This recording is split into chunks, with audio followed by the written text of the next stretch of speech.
Hello again and welcome to another edition of Southern Country. Hi, I'm Herb Seth and welcome to the show. I'm very lucky to have Jill King, Blue Diamond recording artist. How you doing? I'm doing great, Herb. You're looking fine, looking fine, Jill. Let's Mm-hmm. talk about your new CD, Jill Billy, your debut CD on Blue Diamond Records, a collection of tunes and classic country ballads. Your traditional country style is clearly evident throughout the entire album. Explain that statement. Well, I'm a country girl, and I grew up on a farm in Alabama, and I guess I listened to country music until I went to high school and was forced to listen to rock. Okay. Now I do like some of the rock songs, but you know, I guess I broke into listening to any rock songs when I was cheerleading, and they wouldn't let us line dance to Your Cheating Heart. No, difficult. But before that, it was all country and gospel, and that's where my deepest roots are, and that's my deepest love. Okay. And what better way to start off with an album than to do what you love and love what you do? Here's a list of the songs on your CD, cut by cut. Which is the most traditional country song on your CD? I think that probably the most traditional song on the CD is also my favorite song on the CD, personally, for that very reason. It's a song that was co-written by Harlan Howard and Matricia Berg. And Harlan Howard, the late, great Harlan Howard. Wonderful, wonderful songwriter. Incredible, legendary songwriter. I grew up listening to his songs and have so much respect for what he was able to accomplish. Absolutely. And so many complex emotions that he put in such simple, beautiful melodies that are completely timeless. Totally talent. Totally talent. I couldn't do that. Yeah, and I love Matricia Berg also, and I actually didn't know Matricia was a co-writer on this song. I went into Harlan Howard's publisher and was listening to some of the songs out of his big Bible of songs that he's written, and came up with this gem, and it epitomized everything that country music has always been to me, and I was thrilled to be able to sing it and put it on this album. 98.6, I believe I'm looking right at it here, huh? That's right, 98.6 degrees and falling. There you go. This song is Your Cheating Heart meets Let's Chase Each Other Around the Room Tonight, huh? That's what I think. That's what it says. And the song is, what does it say? I'm a country girl that sings bona fide country songs. Well, that's for sure. As long as you're bona fide, that's all that matters. Hey, your name is on 3 songs on this CD. Are they all country? They are all country. I'm 3. thrilled to have 3 on there. I listened to over 3,000 songs trying to find the right ones for this album. And what I was looking for are songs that seem country to me, you know, that are what I've always considered country music to be, feel-wise. You know, and some are more bluesy or some are more folky, but all of them are straight-ahead country to me. And I lucked up with 3 on there. Yeah. And how long you write country songs, or do you just happen to be there with country when you write? Well, out of college, I signed with a publisher, and I do did. write different kinds of songs. I've written some gospel and some of the alt folk stuff, but mostly traditional country. I played your whole CD in the last few weeks on my radio show, and you have mostly up-tempo to mid-tempo songs. Is this not a change from what Natural's been doing for the last few years? Well, I think that a lot of the females have come out with ballads. And also a lot of the males have come out with ballads. And I love ballads, and when I'm by myself, I like to listen to ballads. But when I was thinking of what I really wanted to have on a CD, you know, it's always been my dream for my first album to be one of those constant play CDs. Oh, yeah. Now, I have, you know, 5 or 6 of those in my CD collection, which is quite extensive. I really love music and listen to it all the time when I'm not singing it. So I wanted an album that you could listen to from the beginning to the end and not get tired of it and have a little bit of everything in it. And it was all country and all what I do. And, you know, I spent a lot of time singing down at Tootsie's Orchid Lounge. Yeah, absolutely. I heard about it, yes. The world famous Tootsie's Orchid Lounge. And that was a great experience for me. And, you know, there's ghosts in the walls there. Hank Williams and Patsy Cline, and then Willie Nelson and Chris Christopherson hung out there. And they all went through the back door. I know, and what a treat to be on stage singing the songs they sang on the stage that they sang them on. It was a great thing. And you know, down there, you get to having so much fun singing those traditional country classics. You know, up tempos and ballads, I love them all, but you know, I wanted the flow to feel like you could have an experience with the whole album from beginning to end. And that's why they're, I guess, mostly up-tempo or mid-tempos, and you've got to have a couple of torch carrying country without a ballads doubt. on there too. Those torch country ballads, you experienced those torch, you carried that torch? I sure have. Yeah, I've burned it down and relit it a few times. I just want to make mention that being a writer, you scored the title cut for Michael Mason's project For All It's Worth. I sure did. I was really excited about that. Scott Randall Rhodes, he writes at the publishing company I write for, and also Jerry Hughes, who's with the group Yankee Gray. If y'all know of them, maybe you do. But they had a record out, and he's a great guy, and we wrote that song For All It's Worth, and I'm real proud of that song, and I think Michael sang it really good. You know, he's got a great traditional country voice too. You have a video out called One Mississippi, which is on that CD. That's right. Let's show that video now, but tell us something about the taping of that video that nobody will know unless you tell them right now in Southern Country. Something unusual had happened during the taping of that video. Well, the most unusual thing, you know, we were out on a barge, and it was real windy out there that day, and we started experiencing some technical difficulties with some of the lighting falling into the water and stuff, and somehow the generators got overheated, and I was up there shooting some of the footage, and one of the lights exploded into the back of my hair. Yes, I had glass shrapnel in my. It's not still there. Yeah, okay. It's not gone. Yeah. But I had glass shrapnel in the back of my head for most of the shooting of that. Well, I make mention that One Mississippi can be found on this CD. Jill Billy. On Blue Diamond Records. You know what else? You can go to the website. Oh, okay, good. It's www.bluediamondrecords with an S on it. bluediamondrecords.com. And you can get the CD there. You can even check out samples from the CD there. A friend of mine was sampling it today. I heard him on the. I called him up. I said, I had you on the show tonight, and he flipped over to that site, and he was listening to your music on the internet. That's pretty cool. Yeah, it is cool. That internet's amazing. Totally awesome. I don't understand it, but it's amazing. A country girl with country songs on the internet kind of blows my mind, but completely. I'm glad it's here. Hey, you got to Nashville in 1992, and you attended Vanderbilt University, where you received a degree in English. Exactly what can you do with a degree in English? Well, like I told my daddy, you can do anything from it and nothing with it. Okay, there you go. I don't know if that's true or not. Daddy said, you know, you went to college so that you could sing at honky tonk. Yeah, and I said, well, that's the breaks, Dad. I guess I did. And has that helped you on your music career at all? That degree? You know, it has. I had a wonderful professor there who's actually from the Massachusetts area, and her name's Cecilia Tishy, and she taught me Southern literature and gave me a lot of suggestions for writing songs, and I was really into expressing my emotions and particular experiences that I'd had, and it was wonderful to read books about the hardships and the joys of other country people and country themes and things like that, and it really just kind of filled my mind with, you know, just even other experiences than I'd had within the country music realm, and it really has influenced my writing.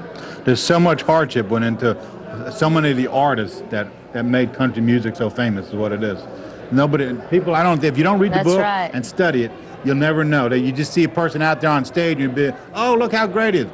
You have no idea what the background of that person is. That's right. You know, they'll say you're an overnight success when it took a 14-year-long night to get there. Hey, did you ever sing demos or jingles to help pay for school around Nashville? Well, not to help pay for school, but I will tell you that I was lucky enough to sign with a publisher right out of college, and that allowed me to write songs full-time and do music full-time. And I did demos for them and, you know, to pick up a little extra money, and it was a great experience. I love to sing, you know. I'd sing for one person or a million and not love it all, you know. So you did sing while you were going to school in Nashville? I sure did. Yep, and I sang around campus some and at little writers' nights. Okay. Yeah. Bluebird? Yeah, been to the Bluebird a couple of times. Douglas Corner? Douglas Corner. Yeah. I've sung there one time. Okay. And I've Can't think of the other actually ones used that to down run there. a writer's night at Jack's Guitar Oh, Bar. okay. And that no longer exists, unfortunately, but I think some of the people you've interviewed played Probably. there and sang at my writer's night. Sheree Austin. Yep. Keith Urban did some Yeah, I gigs had 'em there. here. And yeah, several people were out there saying Kim Ritchie. I don't know if you know No. of her. Steve Earle and Stacey Steve Earle, Earle. sure. Yeah. Yeah, it was a great community of people out there and a lot of wonderful music. And I ran a writer's night out there and also participated in some at the Boardwalk Cafe and at the Okay. Broken Spoke. Okay, I've heard Yeah. those names. Yeah. In 1997, you started writing for Gate-to-Gate Publishing and penned over 200 songs? Yes, well, you know, over the years, you have a lot of things to say, Yeah, I've found.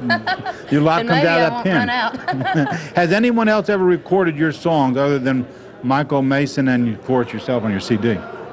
Well, several people have recorded my songs, and they haven't been on any of their albums or anything yet, but people have recorded my songs for demos and spec deals that they were going for, and a lot of people around Nashville sing my songs out when Good. they're doing their shows, so yeah, kind of. Good. Tell us about Tootsie's famous, well, you mentioned before. How'd you land that job at Tootsie's? Well, this is kind of a funny story. I went in, I heard there was a spot open, and it was about 10:30 in the morning, and I had my audition with John there. He was the Sure. manager. And he said, well, get up there with the fellow that's up there singing, borrow his guitar, and do a couple songs for me. And so I did that. I got up there and sang, and I got off stage. There were maybe 40 people in there on a Tootsie's tour bus. They were having them a cold drink, and I was nervous, and I got up and did my thing, and I got off stage, and he said, all right, now come back tonight, and what I want you to do is sit in with a house band, because that's who's going to be backing you if you do this gig, and there's somebody playing tonight, and get up there and sing a couple of songs and see how you like it, and it's a different kind of crowd, and you'll see how it feels, and we'll talk. So I got there that night. It was about, I guess I got there about 7 o'clock or something, and he said, well, can you handle the whole set? And I said, well, John, how long's the set? And he said, it's 4 hours. And I had not sung cover songs live and on stage since probably, you know, high school, live and on stage. I'd been doing my own songs out at writers' nights and songs with my friends and really trying to expose my songwriting, you know, so I could keep doing my music up there in Nashville. And I just said, yes, I can, because I've listened to enough of the Top 40 Countdown. I sang them in my car, listening to that 650 WSM. And great station. I said, I can do it. So I made a list of all the songs I knew, and the band fortunately knew most of them. Good. They're real pros, and they've played with all the best and a lot of the classic artists, and they played them just like the record, and I tried to do the best I could, and we made it through the night, and it was a huge success, and I got the job. And how long were you singing there? I sang there over a year. Wow. I sang there until I left to come on this radio tour. I'm on a radio tour right now, promoting this single and this album. And I stopped singing there, I guess, December 1st. How many nights a week do you sing? Well, I sang every single Monday night, and then I would pick up Wednesdays and Fridays all along. Wow. Yeah. Had that job helped your career? Well, it has. It's been wonderful because I've been able to meet a lot of people from different areas all over the country and sing the songs that meant something to me, which really keeps you grounded in a city like Nashville with so many diverse musical tastes within country music and so many different artists, and you know, it kept me close to the music I love while I was making the music that I love, if that makes sense to you. And I met a lot of great people and was able to really stay in touch with my roots and with my true love for performing. Were you discovered at Tootsie's by Blue Diamond Records? Well, no, I wasn't discovered at Tootsie's by Blue Diamond Records, but I was discovered singing at a benefit by Blue Diamond Records. One of the people that are helping head up this whole process heard me singing out there and wanted to talk to me one night, Julie DeFreeze, and we started talking. She was in the music business, in a different end of the music business at that point, and I was up there singing, and she asked me about what I was doing and where I wanted to go, and we remained in contact over the next few years. And gradually our lives just came to the point where, you know, she was working with Joe Kelly, who's the other fella at Blue Diamond Records. They're the masterminds behind it all, and they were all working together on getting a label, and I was working on getting a deal. And I wanted to be able to make the album I wanted to make, and I wanted a team that I believed in and that believed in me, and I found that in them and hooked up with them, and I'm just so happy. It's the best thing that's happened in my career so far. Here you are.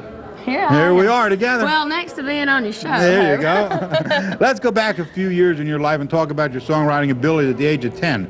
You wrote a gospel song called I Love My Jesus. I sure did. Sing a couple bars for us. Can you do that? Yeah? You want me to? Go ahead. All right, here we go. I'll do the chorus for you. I love my Jesus, he died for me. They hung him on the cross at Calvary. Now I'm gonna go to heaven, and I'll tell you why. I believe that Jesus is the Son of God, and he lives in the sky. You wrote that at the age of 10? I sure did. Whoa. Yeah, I did. You songwriting. I grew up, you know, with that gospel singing all the time in my church. I loved it. So. How long did it take you to write that song?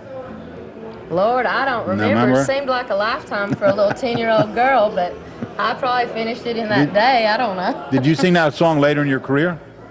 You sing that? I just sang it right now, but I had the tape of it, you know, and when I was a little girl, we put it on a tape for some of the people at church and, you know, for family and friends and stuff, and I sang it at church for, you know, a few years. And, wow.